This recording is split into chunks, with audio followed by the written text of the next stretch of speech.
Today we're taking a quick look at two Brice Marden notebooks, the first one being from September 1964 through September 1967. These notebooks were published by Karma in 2015, and let me tell you that these are not easy to get your hands on a copy of either one of these notebooks, especially for $600 each. But I got very lucky a couple months ago and found them for about 50 bones each, so I couldn't be happier to add them to the collection.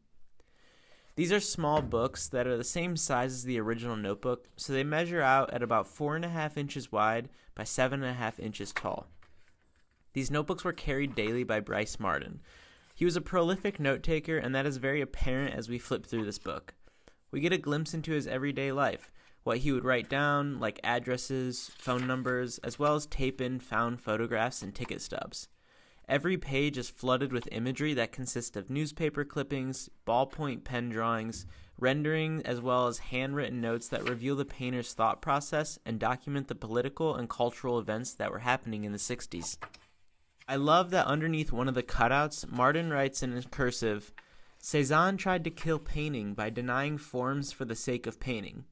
He seemed to have come closest to painting out. I think a painter should paint to end painting for himself and some others. With this in mind, and man in mind, it seems inevitable that painting will go on."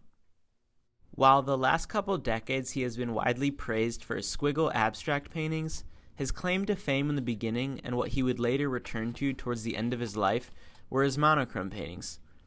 These notebooks were used in that time that Marden was making his monochromatic rectangular paintings, and we get to see a lot of those sketches in black and sometimes even blue ballpoint pen, where the pen aggressively colors in each rectangle.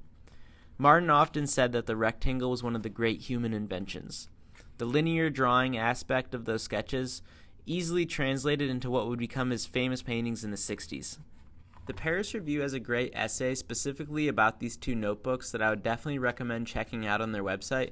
And in that essay, the author writes, "Marden has remained consistently interrogative on precise material form and what value it contains.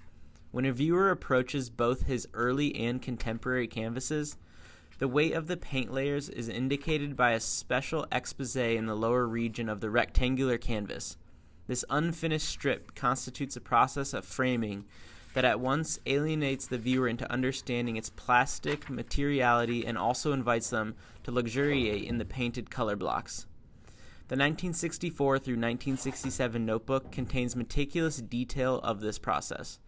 Marden is quoted as saying, "When applying the paint with the brush strips accumulate on the marked off section of the canvas, I redraw the bottom edge using a straight edge and a pencil. I exercise little or no control over what happens below the drawn edge."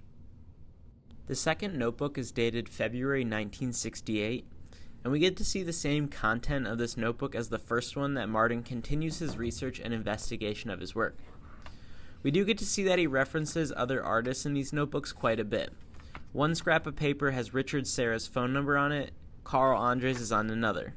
We get to see cutouts of other artists' work too, such as Jackson Pollock and Jasper Johns. He was actively looking at other artists at all times.